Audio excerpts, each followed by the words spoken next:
Hey guys, what's up? It's your boy JP from Two Coast Customs, and showing you guys an update on the Dragon. I've been picking out it little by little. I've been kind of busy at work, but last time, I don't know if I showed you guys, but I was making a mold for the dragon skin. Might it be possible? And a note, I am not using dragon skin. I am making a dragon skin.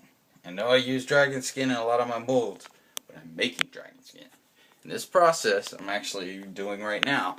You'll see here I have a pull from the mold already, which is a Ultra Cal mold, and this is latex that I showed you guys my supply in earlier videos. But yeah, this is the latex skin that will be layered and sectioned and such, so that we can skin up the dragon. Now this is the first test pull. It pulled pretty thick for the amount I put in there, so I added a little more, and the next pull I'll be putting mesh behind it to make it a little thicker, just give it a little better feel. And I'll show you guys what I'm doing right now is basically just kind of covering the mold evenly. I just poured the latex in the middle, and I'm just kind of running it out and pushing air bubbles out. You could actually fill this full to the brim, let it sit a little while, and then kind of swish it to one side and pour it back into your bucket. Because the way Ultra Cal works, and plaster Paris, is it will actually pull the moisture from the latex.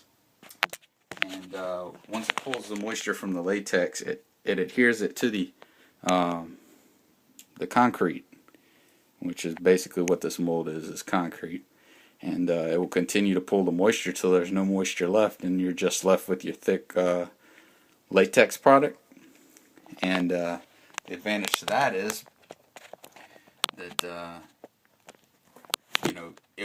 it'll ensure that it cures properly. Because sometimes if you put latex way too thick, it takes forever to cure if it doesn't cure at all, and it'll leave you with a pocket of wet latex mess in the middle of your cured layers, and that's not good, because when that breaks, that means your cured layers of latex were thin, and it's just a mess. You don't want that happening. So that's why we went with the Ultra Cal mold. Reason I didn't use a silicone mold for this application is because once the latex cures, and don't get me wrong, you can make it work, alright, but once the latex cures after you've painted it all in the silicone mold, it shrinks, right? And it pulls itself right off the silicone, because nothing sticks to silicone but silicone, and latex doesn't even stand a chance.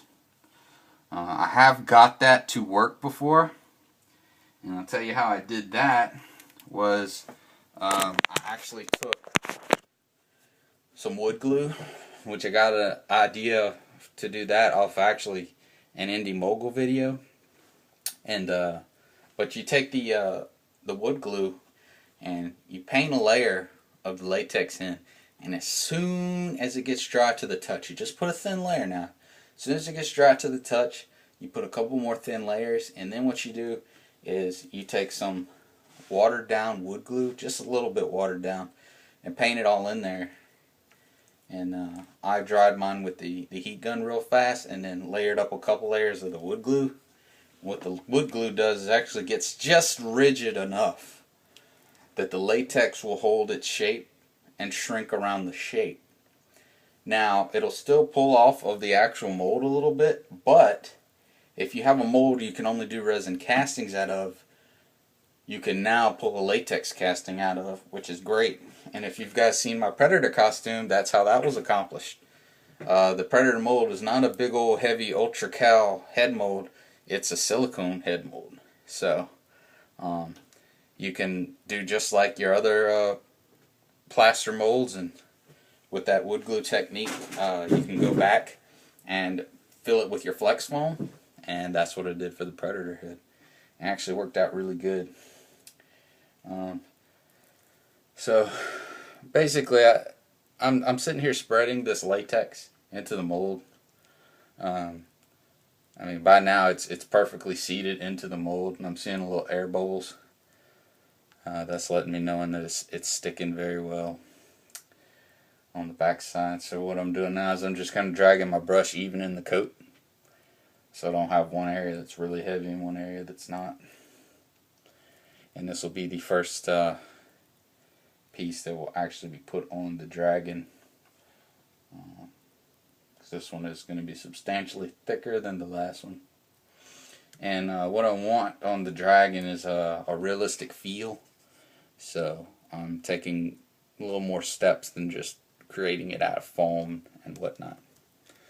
Now, the master to the mold was actually pretty simple, and I'll show you how I did that. Maybe next video, because it's buried under some stuff. But I basically just took some thin foam mats and some hot glue, cut a scale shape, and planned out a pattern, and laid the scales out accordingly, and it worked pretty good. I filled all the undercuts with a little clay, some spots with hot glue, and coated the whole thing in latex, so I would be able to pull it back out of the plaster mold.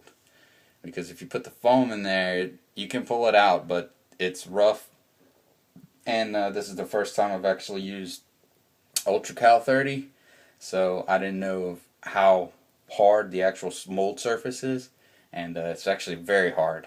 So, well, with it being very hard and having the latex layer on there, it worked out so good. It just pulled right on out, and little to no mold damage.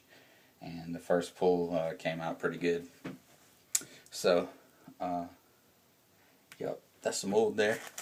To save my brush here, I've used this brush about 4 times now. I'm putting it in here in the Ziploc bag, closing it off from all the air right here with this rubber band. And you can use this brush over and over and over. Leave it out in the air a little while, it's done. Throw it away. Latex ain't coming out. Can't get it out, but my God, it's not working. So anyway, that's what's up with that. And as far as the dragon body, I've started mocking out the arms, and I finished the body and the tail form.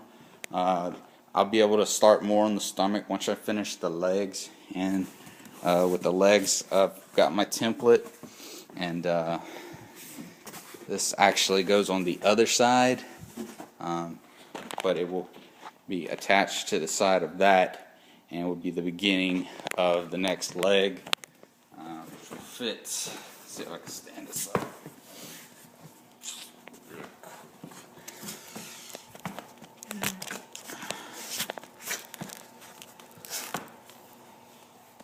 Yeah, I'll just kind of hold it. Anyway. It's hard to hold, but you can get the general idea that the leg will go on this side. Actually, you mount it something like that, and it will round towards the body. Okay, well, I need 14 hands to show you that. But anyway, that's what's going on with that. So, yeah, so you see we got our mold all nice and latexed out. We got our first pull. And I think I might start blogging my new project, guys, which actually I've been wanting to do for a long while. Those of you that know me know I'm a really big G.I. Joe fan and collector.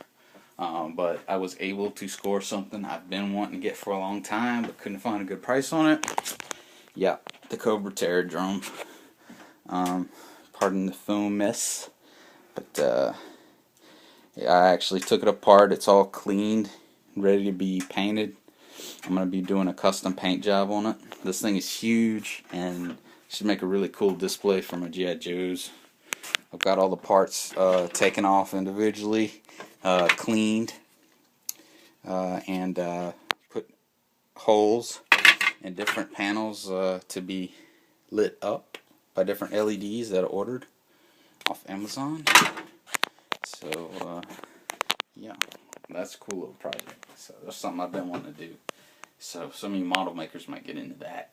But I'm going to be doing a lot of painting and whatnot, so it's going to be pretty custom. But hope you like the update. This is JP with twocoastcustoms.com, and stay tuned.